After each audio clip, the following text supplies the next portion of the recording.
Gay sex is the #1 riskiest sexual way to get and spread STIs, and we need to protect ourselves better. It ain't the 80s and like people aren't dying from AIDS and like having gay sex, but like we still don't want STIs, do we? I've gotten chlamydia in my throat and it was definitely not fun. So today, let's talk about how to have gay sex and still avoid STIs at the same time.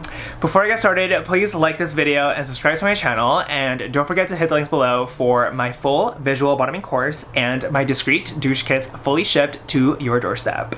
So I'm gonna split this video up into two sections, the first being preventative methods and the second being things that you can do after exposure.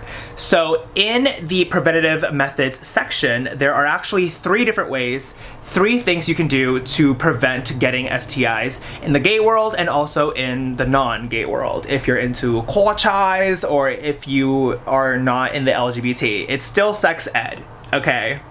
And I want to preface all of this by saying, when I talk about unprotected sex or like things related to sex in general, I don't just mean butt banging, I also mean oral, I also mean coochies. Like, there are different ways to have sex and all of those ways can get you STIs and get somebody else STIs. Don't be fooled, you can get STIs from head. You can also get some STIs from just touching, like syphilis for example. So keep that in mind, okay? So the first preventative method that I want to talk to you about today is actually just wearing a condom. And I know that like condoms aren't super popular in the gay world because the gays always think like, oh well, there's no uterus to fertilize, there are no eggs to fertilize, so I can just breed and get bred and go about my day. And that, in a way, like, I guess is true. Like, if you're banging a dude and you're gay, like, you're definitely not going to be stuck with an unwanted fetus, but you literally will probably contract or spread STIs if you guys are both keeping that same mentality of like breeding and getting bred every other weekend in WeHo. So definitely consider wearing condoms. Like, if you're in like a safe monogamous relationship and you know that like both partners in your party of 2 are safe and clean and no STIs there, like, you don't need to wear a condom obviously because there are no diseases to be transmitted. But like, if you're banging about, like, consider wearing a condom for sure, because condoms are actually super effective in preventing liquids from being transferred. As you know, the way to get STIs is from the sharing of a little known liquid called sperm. So when sperm mixes with other sperm, or when sperm mixes with, you know, your butt, your rectum, or your throat, if there's like a cut or like anything, that is one way to get STIs. And so definitely consider wearing a condom.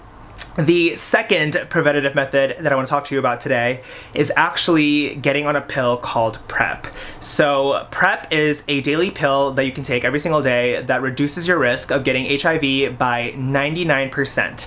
It's short for pre-exposure prophylaxis, and the reason why it's called pre-exposure is because you take it before exposure to HIV, and it's basically just like a really, really good preventative method, and it prevents AIDS basically, because HIV turns into AIDS.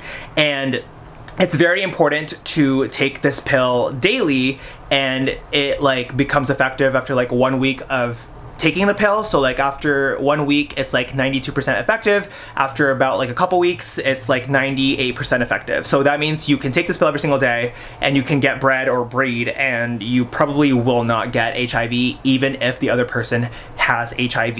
And obviously still think about like the 1 to 2% chance that you might, but most people that take this pill do not get HIV. And it's a very good pill. You can get it literally anywhere, like at any clinic. Like, I used to get mine from Planned Parenthood. I do love Planned Parenthood. Planned Parenthood, if you want to work with me, feel free, kevin98leonardo@gmail.com. But I did go there a bunch to get my PrEP. I also have gotten PrEP from Mr.com. I think their website is heymister.com, or it's just Mr.com. I'll make sure and like put it here. They ship PrEP right to your doorstep. With PrEP, you have to like get tested first to make sure you don't have HIV, because if you do have HIV and you go on PrEP, that means you're taking like the wrong medication and it might make you just like not react well. So definitely make sure that you're like fully HIV free before getting on PrEP. So PrEP is really good, but don't forget, PrEP only protects you against HIV. PrEP will not protect you against other STIs like chlamydia, gonorrhea, syphilis, etc. This is just solely for HIV, but you know, HIV is the deadliest and the worst one, so consider that for sure. And the third preventative method that I want to talk to you about is very simple. It's just getting tested regularly. So this is something that is very important, and I myself get tested at the local Planned Parenthood very, very often. Even when I am not active, I still think it's good to just get a blood checkup sometimes and make sure that everything is running smoothly. It is recommended to get tested for STIs about every 3 months. So definitely consider that. You can get tested literally at any clinic or at your doctor's. It should not be a taboo thing to get tested for STIs. It is just a normal thing, and we all should do it more often. So now let's talk about things that you can do after exposure if you have been exposed to an STI, for example. So the first thing I want to talk about is actually DoxyPep. So DoxyPep is kind of like a new thing. DoxyPep is this basically antibiotic that reduces your risk of getting like bacterial infections like chlamydia, gonorrhea, syphilis if you take the pill or like pills like right after exposure up to like 3 days, and it gets like less effective as you wait longer. But when I was growing up, I didn't know there was a pill that you could take after exposure, and like you're scared that that person might have had chlamydia, gonorrhea, or syphilis. I didn't know there was a pill that you could take that could like prevent you from getting that. So that's like such a game changer, because when I was going through my gay awakening, what we had to do was we would have to book an appointment at the local clinic, and then we would have to like drive there and then, you know, get our blood drawn, our throat and like our butt like swabbed, have those samples be sent to the lab, wait like a whole week, and then get the results, and then finally get antibiotics. Now, if you think you might have gotten bred or like you might have been exposed to one of those 3 STIs, you could just go get DoxyPep and then be about your day. And the way to get DoxyPep is actually very simple. I am an affiliate with WISP. So if you click the links below, you can get your DoxyPep on WISP's website. What happens is you just click on the link and then you answer a bunch of questions, and then you get your DoxyPep, and they actually send the prescription to the local pharmacy closest to you or like one of your choice, and then you just get it at the pharmacy. So it's super simple, super quick. I do love WISP. This video is not sponsored. I literally am just telling you guys because it's relevant to the topic and because I do have my own personal affiliate link down there, but I'm not getting paid to say this on this YouTube video. So that's one way to prevent getting, you know, chlamydia, gonorrhea, syphilis after you have been exposed to it. Now, the second thing I want to talk about is another preventative thing that you can do like after getting exposed, and it is actually a pill called PEP. Lots of pills in this video, but PEP is basically PrEP's older bro. It's instead of pre-exposure, which is what PrEP is, this is post-exposure prophylaxis. So it's essentially a pill that you take for 28 days following exposure to HIV. And similar to DoxyPep, this can only be taken within 3 days of like exposure to HIV, and obviously it gets less effective as the days go by. So if you recently got exposed to somebody with HIV, you should definitely call up your clinic to get on PEP and, you know, start the regimen like within 3 days, and you should be good after like a month. And so this basically prevents the HIV from getting into your bloodstream, and it has worked for a lot of people. So definitely consider getting on PEP. You can get PEP literally at every clinic, like I said. And if all else fails, go to Planned Parenthood. They have literally all the resources. They're literally perfect. I love them. And the third preventative way, actually, is there a third preventative way? I feel like there's only 2.